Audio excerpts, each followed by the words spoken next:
Sekelompok mahasiswa sedang menikmati sate kambing di sebuah warung pinggir jalan. Semua orang terlihat makan dengan lahap.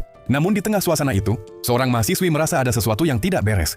Sayangnya, tidak ada yang terlalu memperhatikan karena sate di meja sudah hampir habis disantap.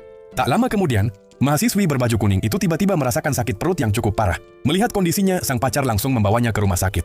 Setelah menjalani pemeriksaan, dokter menyimpulkan bahwa kemungkinan besar ia mengalami keracunan makanan. Mendengar hal itu, sang pacar segera menghubungi teman-temannya. Mereka mulai menduga bahwa penyebabnya berasal dari sate kambing yang baru saja mereka makan. Keesokan harinya, ditemani seorang reporter, para mahasiswa mendatangi warung tersebut untuk meminta penjelasan. Mereka merasa ada yang janggal. Menurut mereka, harga sate itu terlalu murah untuk menggunakan daging kambing asli. Ketika ditanya, pemilik warung tetap bersikeras bahwa daging yang digunakan memang daging kambing.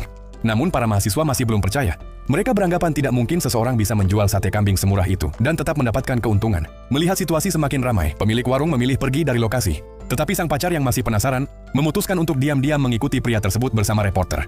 Mereka terus mengikuti hingga tiba di tempat tinggal sang penjual. Sesampainya di sana, mereka dibuat terkejut oleh apa yang mereka lihat. Tak lama kemudian, beberapa penghuni kontrakan berkumpul dan pemilik warung mulai menunjukkan langsung proses pembuatan satenya. Di hadapan semua orang, dia memperlihatkan bahan yang digunakan dan cara memasaknya. Setelah selesai, mahasiswi yang sebelumnya curiga diminta mencicipinya sekali lagi. Dan hasilnya membuat mereka terdiam. Rasa sate itu memang sama seperti yang mereka makan sebelumnya dan benar-benar menggunakan daging kambing.